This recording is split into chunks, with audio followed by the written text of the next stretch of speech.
السلام علیکم، آپ دیکھ رہے ہیں مبشر لقمان یوٹیوب چینل. میرا نام مبشر لقمان ہے اور بڑی انٹرسٹنگ خبریں آ رہی ہیں کراچی سے.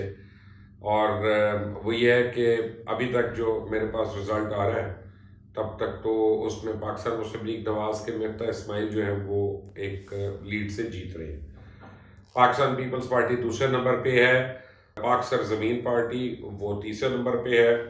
پھر ایم کیو ایم ہے. پھر تحریک لبیک بھی ہے، وہ بھی اوپر ہے ایکچولی.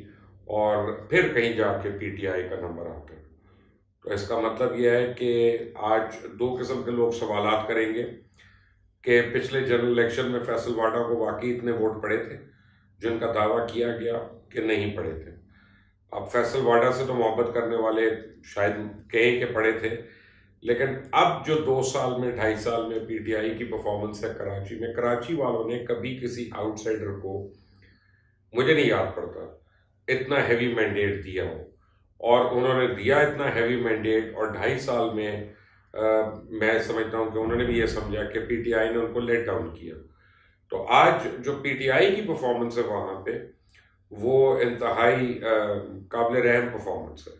اب آپ اس کو کینڈیڈیٹ کے اوپر ڈال دیں، آپ اس کو کسی وجہ سے کہہ دیں کہ یہ ہوا، لیکن fact of the matter is کہ پچھلے جتنے بھی بائی الیکشنز ہو رہے ہیں سٹنگ گورنمنٹ کو سب کی ہو رہی ہے. اس میں سندھ میں بائی الیکشنز ہارے، پہلے پنجاب میں بائی الیکشنز ہارے، سینٹرل پنجاب میں ہارے، اٹک میں ہارے، نوشہرہ میں ہارے. تو یہ سارا جو ہے، اور آج کراچی کا یہ ہو گیا. تو اس سے یہ لگ رہا ہے کہ اب ایک ہوا چل پڑی ہے کہ جہاں پی ٹی آئی اپنی مقبولیت کے گراف پہ بہت نیچے آ رہی ہے. ابھی بھی پی ٹی آئی کے پاس اتنا وقت ہے کہ اگر وہ صرف مہنگائی کے اوپر کنٹرول کر لے تو وہ کافی حد تک قابو پا سکتی ہے چیزوں کے اوپر.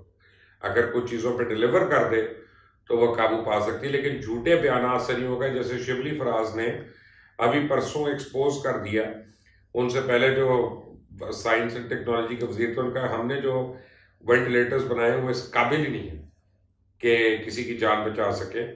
تو خدا نخواستہ وہ جان لیوا وینٹیلیٹرز ہے. تو یہ جو کلیمز ہوتے ہیں جھوٹ بول کے، ان کلیم سے بچت ہونی چاہیے. لیکن آج جو حیرانی کی بات ہے، آپ دیکھیں کہ ٹی ایل پی جو ہے ایک بڑی تعداد میں ووٹس لے رہی ہے. اب ٹی ایل پی کا مجھے سمجھ نہیں آ رہا کہ اگر اس کو کالعدم کر دیا تھا، اس کو بین کر دیا تھا، تو پھر وہ الیکشن میں کیسے کھڑی ہے؟ اس کو الیکشن اس کو سمبل کیسے الاٹ ہو گیا؟ اس کا نام پرنٹ کیسے ہو گیا؟ اور اس کے نام پہ ووٹ کیسے پڑ رہے ہیں لوگوں کو؟ تو مجھے نہیں سمجھ آتا کہ گورنمنٹ کیا کر رہی ہے یہاں پہ. اور گورنمنٹ صرف بیانات کی حد تک ہر چیز کر رہی ہے کہ واقعی حکومت کے نام کی کوئی چیز بھی ہے. اب کل وزیر داخلہ نے میٹنگ بلائی ہے ٹی ایل پی کے اوپر نظر ثانی کرنے کے لیے. ان کے اوپر جو ان کے اوپر پابندی لگی ہوئی ہے، ان کے پاس 1 مہینے کا وقت ہے.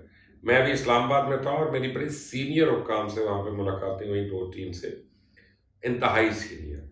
اور میں نے ان کو ایک بات کی، میں نے کہا دیکھیں آپ ٹی ایل پی کے اوپر آپ کا جو بین ہے نا، یہ غلط بین ہے. ہم ان سے ایگری کریں، ہم ان سے ڈس ایگری کریں، ان کو حق ہونا چاہیے کہ وہ اپنی آواز اٹھائیں. ان کو حق ہونا چاہیے کہ ان کے جو اعتراضات ہیں وہ بآواز بلند ان کو بلند کر سکیں. اور اصل میں تو اگر ہم دیکھتے ہیں تو ٹی ایل پی کے ساتھ معاہدہ کر کے حکومت نے 2 دفعہ اس معاہدہ کی وعدہ خلافی کی.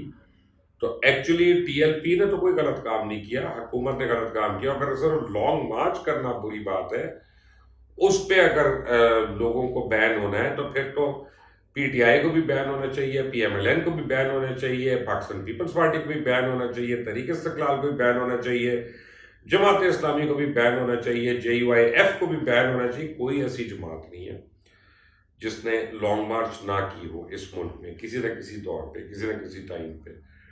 تو یہ نہیں ہے کہ جو آپ کو پسند نہیں اس کو آپ کہیں کہ اب اس کو ہم نے کالعدم کر دیا. اور آج جو الیکشنز میں ہو رہا ہے، جو خیر یہ چھوڑ دیں کہ پی ٹی آئی کے ساتھ کیا ہو رہا ہے کیا نہیں ہو رہا ہے. آج الیکشن میں اگر آج کی تاریخ تک جماعت کالعدم ہے تو وہ ووٹ کیسے لے رہی ہے؟ اور وہاں پہ ان کے نام پہ کینڈیڈیٹ کیسے الیکشن لڑ رہا ہے؟ اس کا نام الیکشن کمیشن نے پرنٹ کیسے کیا؟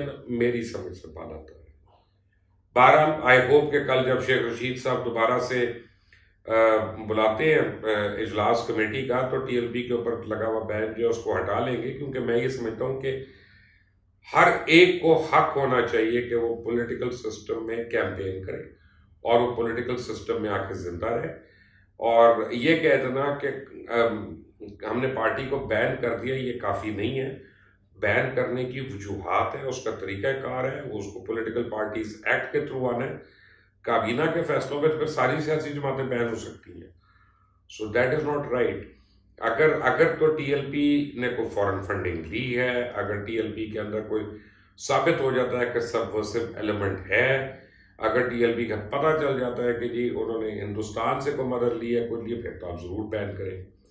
لیکن جن کے متعلق پتہ چل گیا، جیسے ایم کیو ایم ہے، ان کو تو آپ نے بین نہیں کیا. اور جماعتیں جن کو فورن فنڈنگ ہوئی ان پہ 6 سال سے اب کیس ہی چل رہا ہے، ان کو تو بین نہیں کیا. تو ٹی ایل پی سے اتنی محبت کیوں؟ تو میرا خیال ہے کہ تحریک لبیک جو ہے اس کے اوپر پابندی کا فوری خاتمہ ہونا چاہیے، ان کو اجازت ہونی چاہیے. اور اگر تو یہی حال رہا ان کی مقبولیت کا جو ابھی ہے، اور یہ ذرا سا بڑھتا ہی رہا، تو مجھے لگتا ہے اگلے جنرل الیکشن میں سب سے جو بڑی سرپرائز دینی ہے وہ ٹی ایل پی نے دینی ہے آ کے. اور اس کو ابھی مذاق نہ سمجھے گا، ٹیک اٹ ویری سیریسلی. لوگوں کے دل کا یہ نعرہ ہے کہ لبیک یا رسول اللہ، یہ جو ہے یہ لوگوں کے دل کا نعرہ ہے اور لوگ اس کو سیریسلی لے رہے ہیں. بٹ آج کا جو رزلٹ ہے یہ پاکستان تحریک انصاف کے لیے لمحہ فکری ہے. پاکستان تحریک انصاف نے تھوڑی عرصے میں تیسری چینجز شروع کر دی اپنی کابینہ کے اندر. نہ کابینہ سے خوش ہیں، نہ کابینہ ڈیلیور کر رہی ہے، نہ انتظامیہ سے خوش ہے، نہ انتظامیہ ڈیلیور کر رہی ہے، نہ بیوروکریسی سے خوش ہے، نہ بیوروکریسی ڈیلیور کر رہی ہے. کیا ہمیں تھوڑا بہت گھبرانے کی اجازت ہے؟ مجھے پلیز بتائیے گا. اللہ حافظ.